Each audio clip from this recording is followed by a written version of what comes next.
So today's topic is science, the art of doing business. So why this topic is important and how to inculcate this thing in your life and if you are doing the science. It's basically I should if you people are basically experiencing like I thought that the audiences might be like people who has MSc also. So I will cite one example that after MSc you will go for PhD if you are aspiring the research career, and that in PhD you might have faced that in every institute where you went for the interview they had asked one thing very importantly, that whether you have a GRF or not. So what does this mean basically? This means that whether you are independent on the money side or not. So if you are able to like earn your livelihood or not, this is the most important question of today's PhD joining.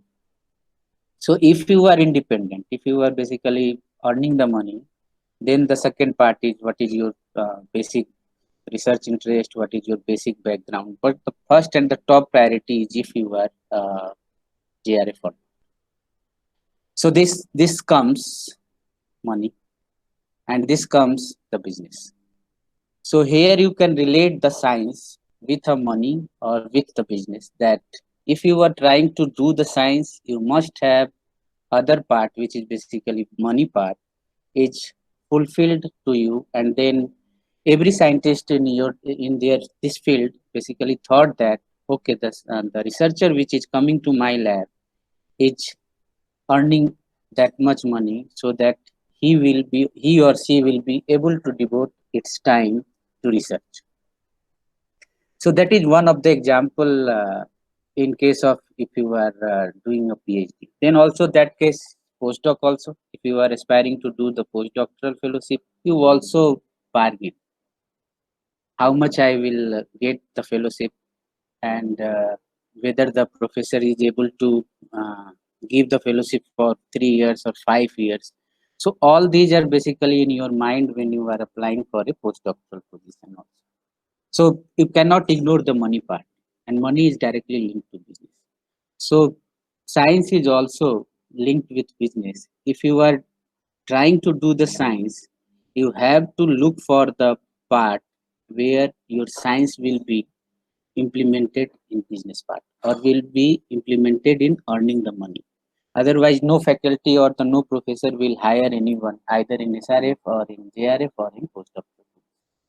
So they have to run their lab with the money, and that is why science is a art of doing business. I should also share with some experience to you people that in case you were joined as a faculty in somewhere. So besides teaching, you have to do research, and research means you have to do certain project.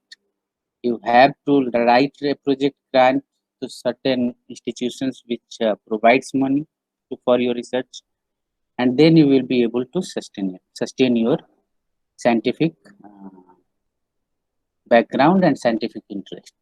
So all those will be linked to whether your science or whether your research is going to generate certain money or not.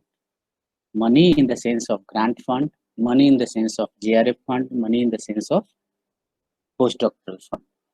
So you cannot ignore the science as a business. And also if you could see the like last 10 years, I could also feel, and you could also feel that the government is largely focusing on the business part or the industry part of the science.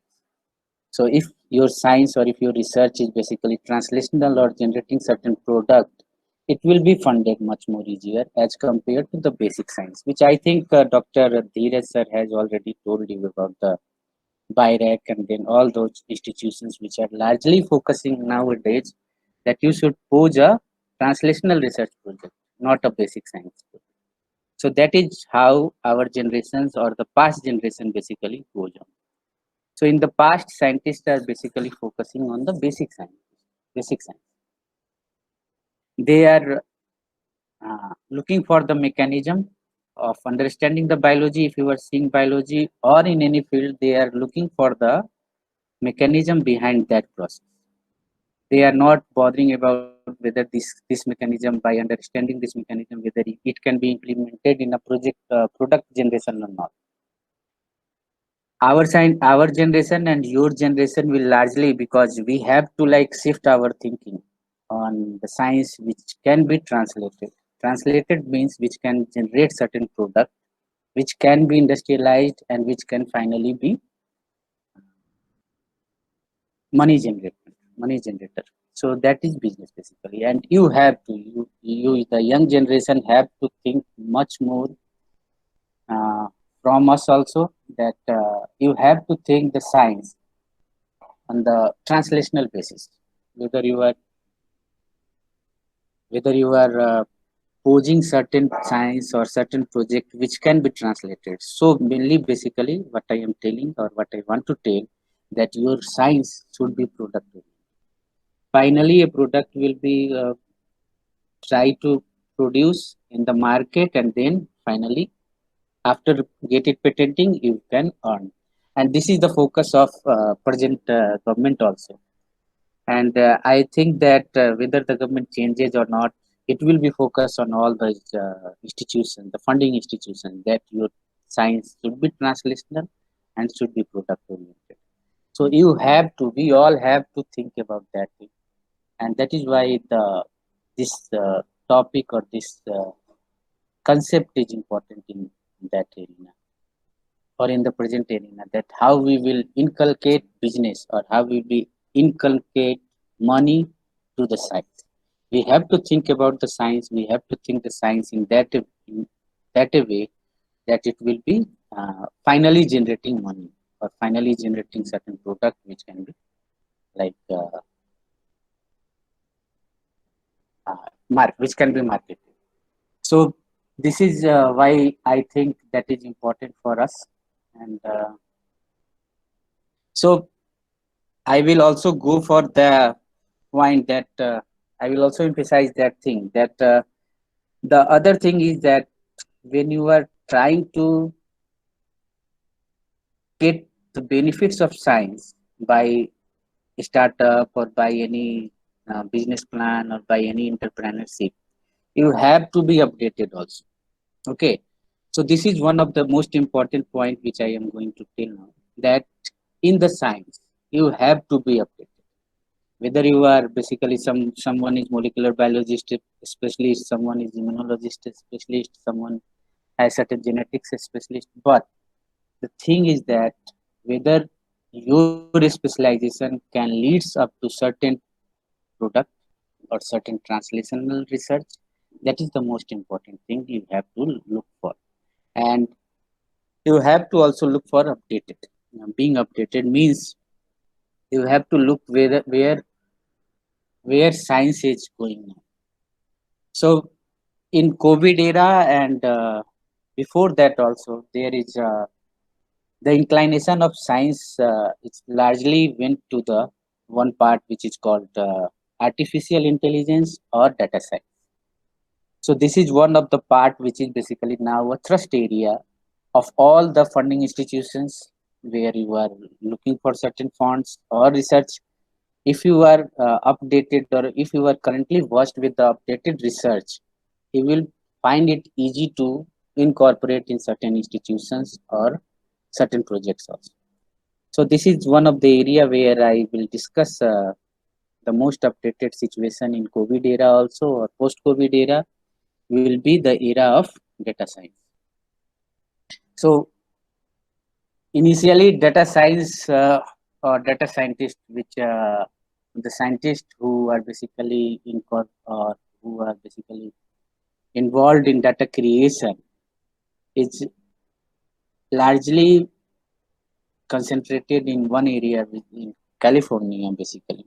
So one of the greater data scientists defines data science scientist is a data analyst who lives in California. This is one of the tweet, and this has almost popularized. But actually, what data scientist is? So Josh Wills define it that person who is better at statistics than any software engineer and better at software engineering than any statistician. So this is so data science. If you uh, try to incorporate or if you try to see that nowadays all the products or all the informations are carried in a form of data, and how will you extract the information from so many data, that is big data basically. How will you extract the information from that big data is the job of data scientist. So you can see that data science or data is basically considering or collecting that much data. I think in 2020 it collects almost 40 billion terabyte data has been collected or in the network or in the system. Also these are the volume. So you can underestimate you can estimate that the volume of the data 40 billion TB.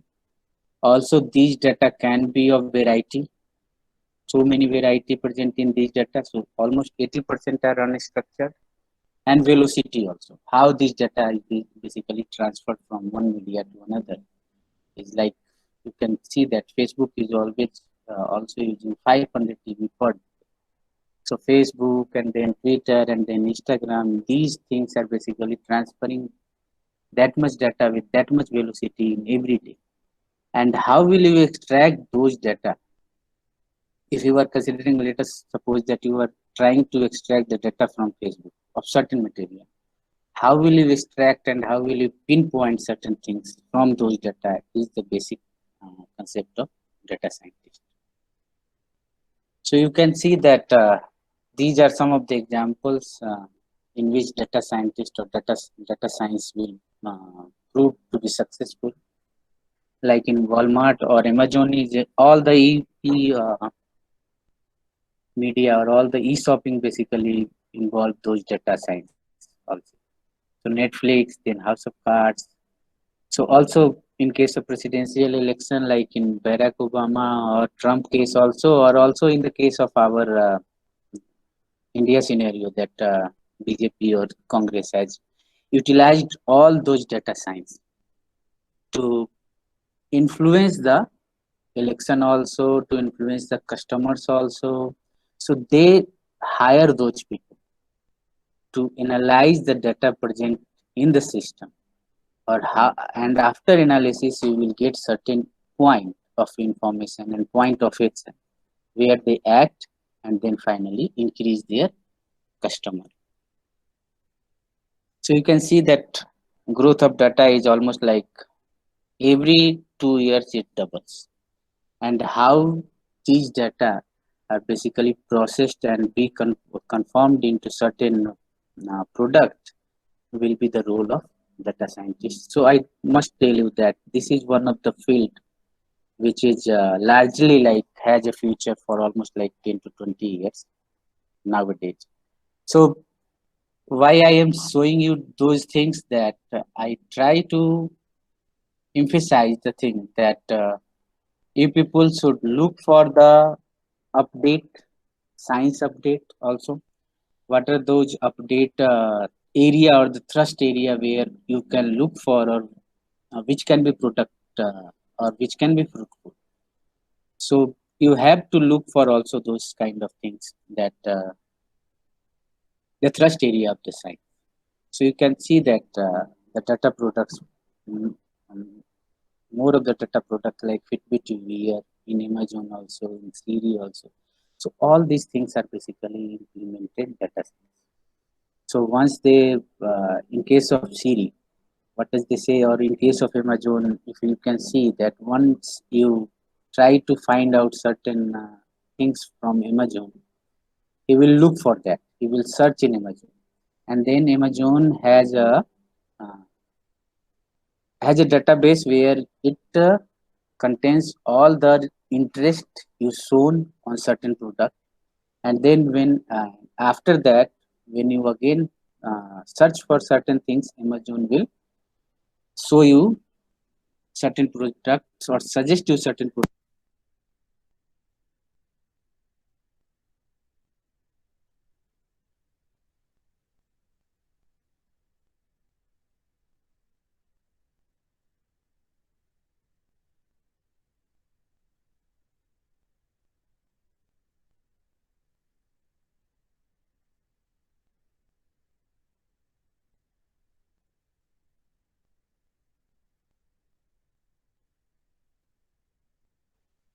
Sir, sorry to disrupt.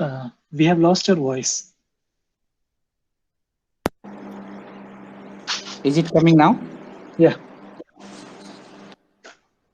Okay, thank you. Thank you, Push. So these are certain data science tools which the data scientist or the scientist basically applied for extracting all the data information from the big data. And if you have interest in bioinformatics, you might know SPSS, MATLAB, and then machine learning also, then Java, R, Python. These are certain languages which they use to produce or they use to make algorithm on the basis of that. And these algorithms can apply to a large number of data sets, which is basically in terabytes, and they finally extract certain information which is important for those uh, who are looking for that. Okay, so you can look what are the futures for data scientists.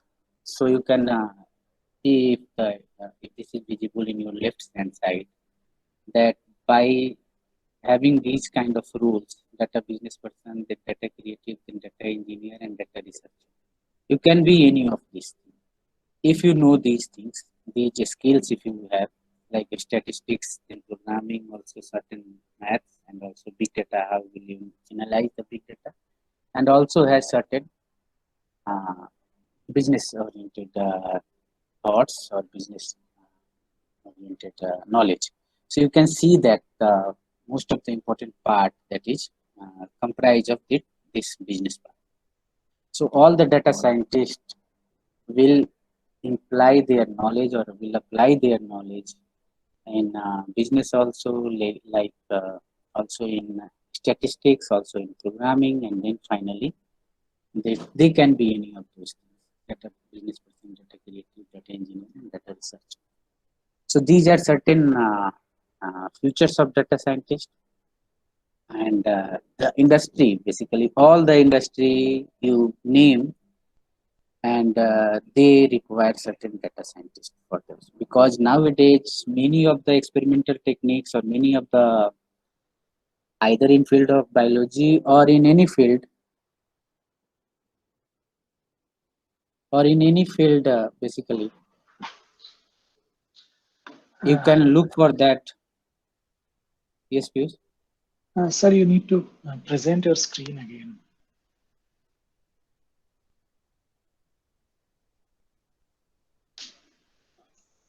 So now that was the last slide, so maybe I should uh, put that presentation in.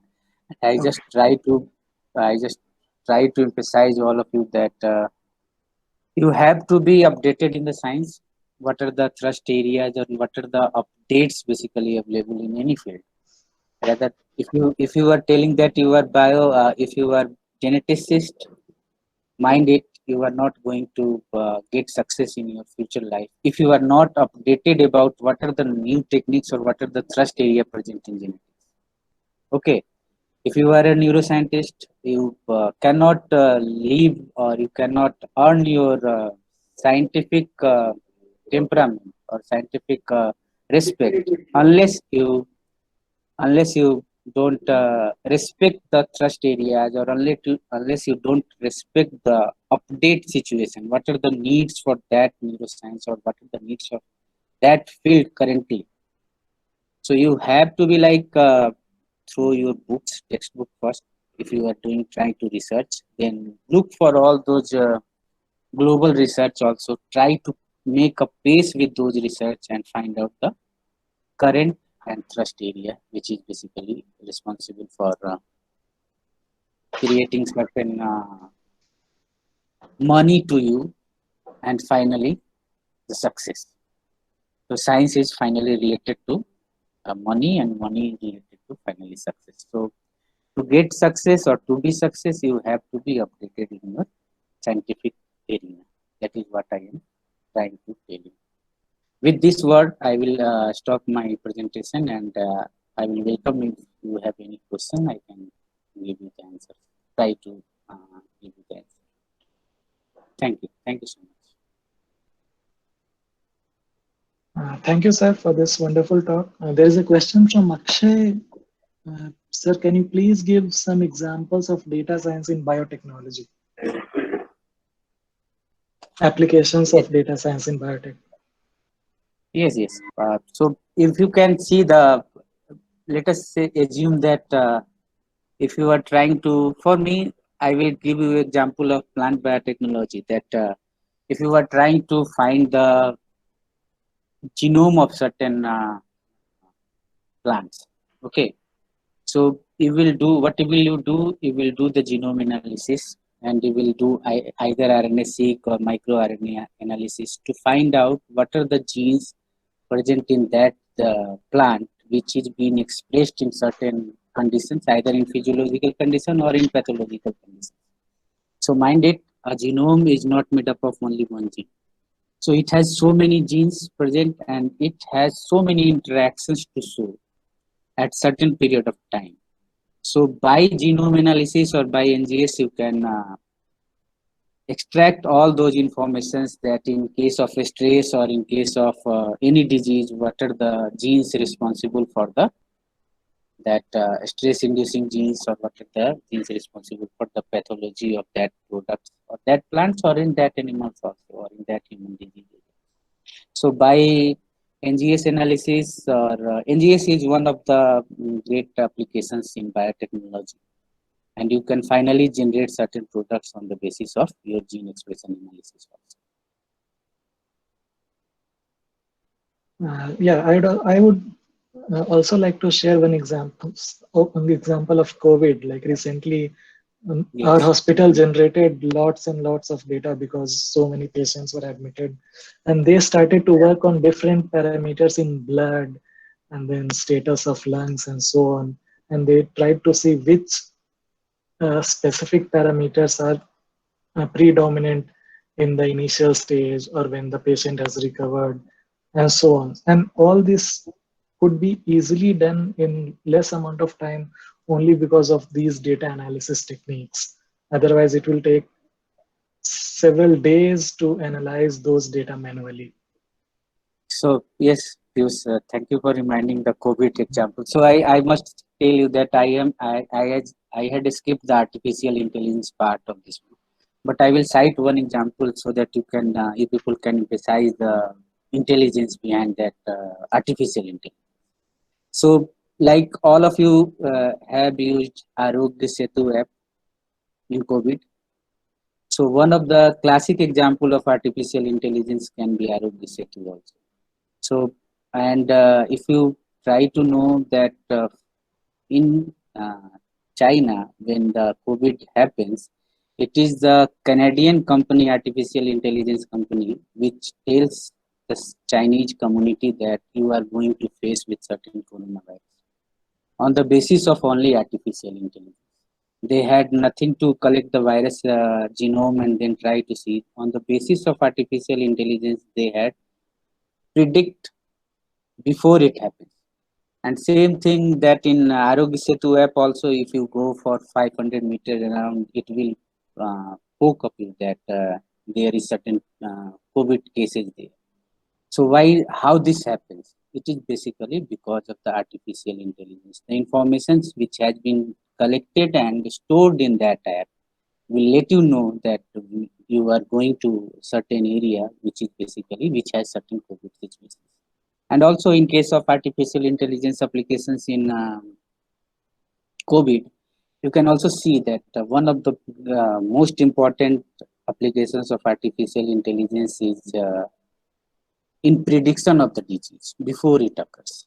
So what the scientists are doing, they take the chest map or the lung map from the patients of COVID, and they collect all those data information like images. from the MRI or chest scan or X-ray scan, and then try to find out a common signature between all those chest images or X-ray images.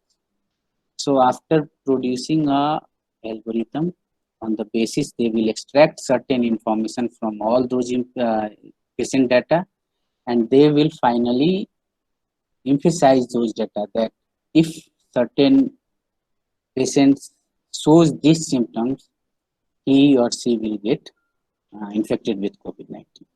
So in detection also, in case of monitoring also, these are so many applications of artificial intelligence in disease or in biology. There are so many applications. So I might request you that if some of you are interested, go and read, because this is one of the area, or this is one of the area which is going to be survived for almost like 10 to 15 years. I must tell you that 10 to 15 years is the future of artificial intelligence, or the artificial intelligence era.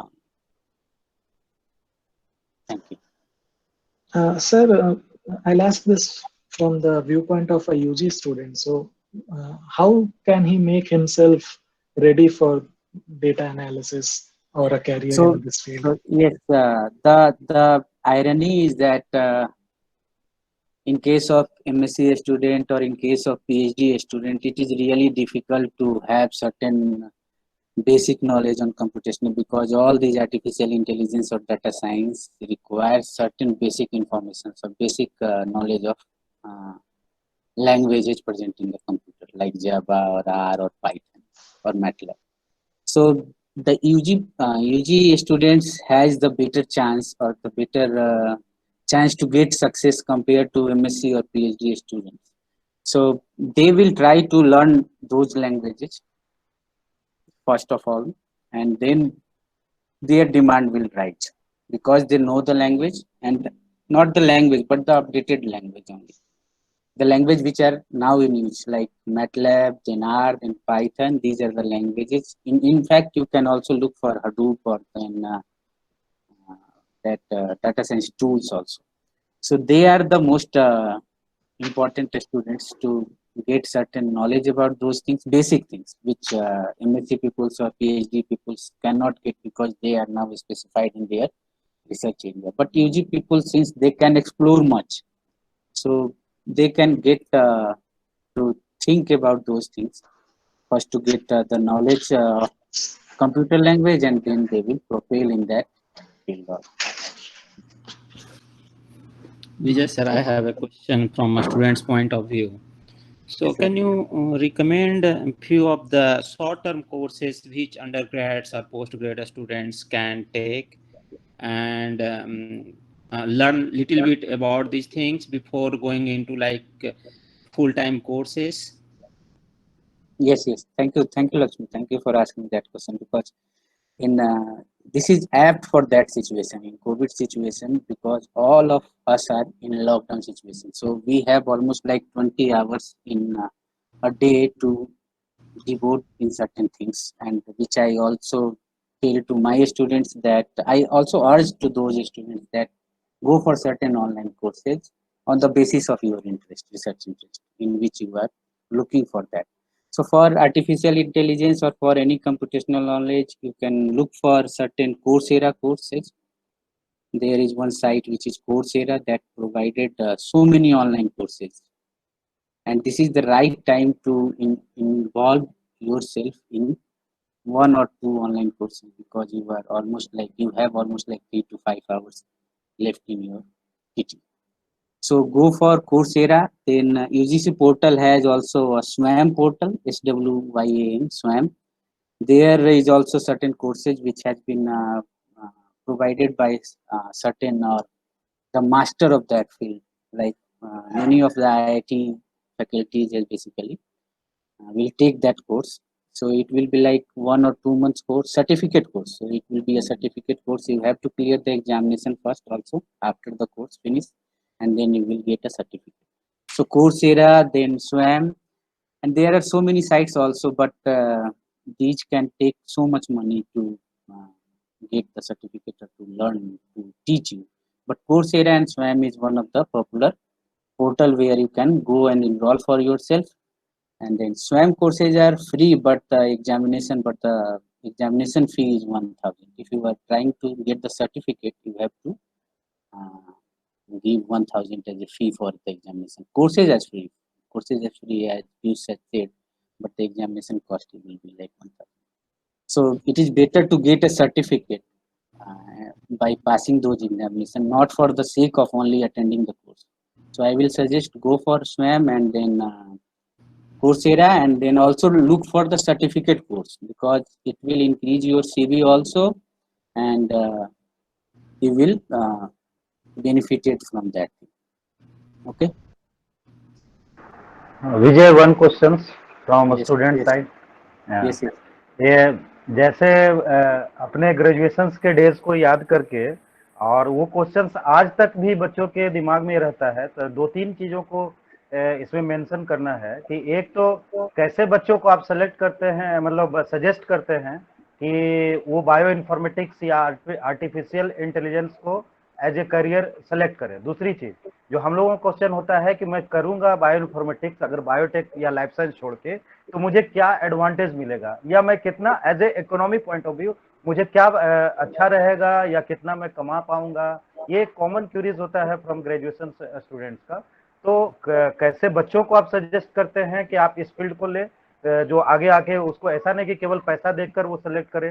दूसरी चीज, अगर वो वैसे बच्चे जिनको आप suggest करना चाहते हैं, तो उनको क्या इकोनॉमी पॉइंट ऑफ व्यू से क्या इस फील्ड में बेनिफिट मिलेगा rather than the others. See, Sanjeev, now from all those experiences which we basically gather, that we should not say that this field is good, this field is bad.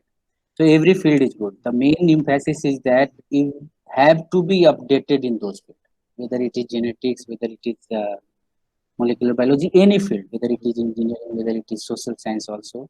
The main important point which I try to incorporate or emphasize in that you have to be updated on those fields. So all those fields, all fields are basically equally good, and if you are updated in certain field, you remember those words that you will get success if you are updated.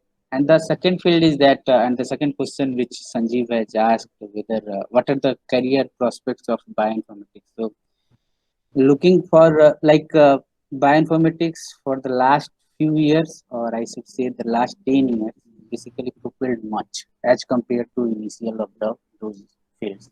So it is not a new field. It is same era field where all the wet lab experiments are done. But in previous situations, these two fields are separated.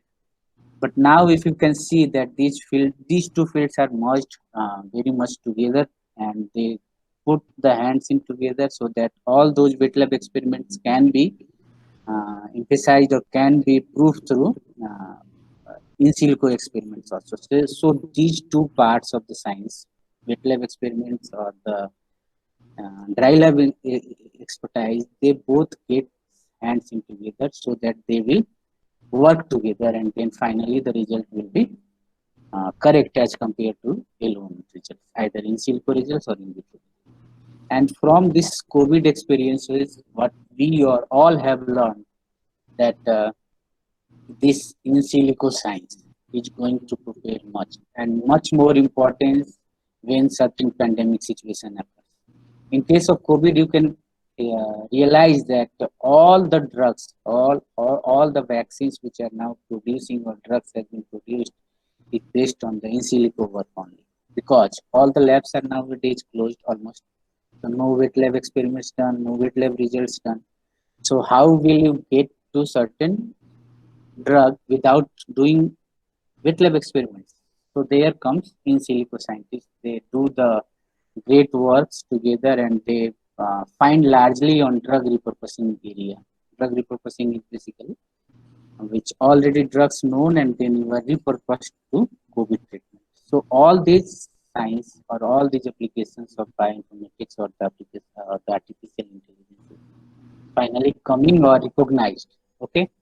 And the career prospects, about the career prospects, I must say that this is what I said, that this is the in parallel science also.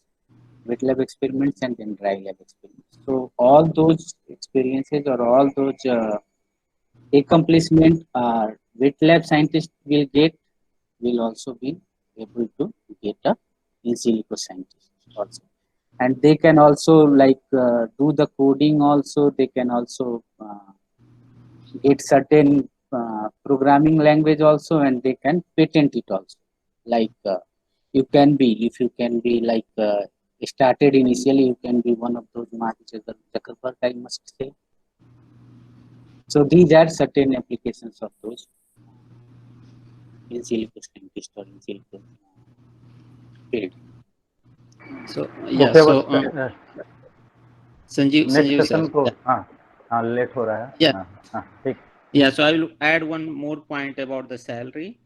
So at the postdoc level, bioinformatics person gets much more salary than a wet lab experiment person. So a researcher who is doing regular postdoc gets hardly like $60,000 in US, but a dry lab experiment person who is a bioinformatician, he gets around 70,000. However, the problem is their names in the paper appear somewhere as a co-author because they tell something about a pathway, but they cannot prove. So finally it comes towards the wet lab experiment person, and they prove it. So it goes like first author paper goes to someone who does the real work in the lab, proves everything, but bioinformatics person is one of the key personnel in the paper, and they get much more paper compared to those who actually do the experiment. So it's like money wise and paper wise, both this is very beneficial. Yes, Lakshmi. I don't know any person I don't know who has a grasp on these programming languages who is sitting at home. Nobody. So it's like much more demanding, which we never knew up to PhD. So this is like very good webinar that tells all the students that this field is emerging, still emerging. It has not emerged. It's still emerging, and there is a lot of scope in this area. So yeah, thank you, Vijay sir, for explaining all the students. Thank you so much. Thank you. It was nice experience to talk in front of you people and then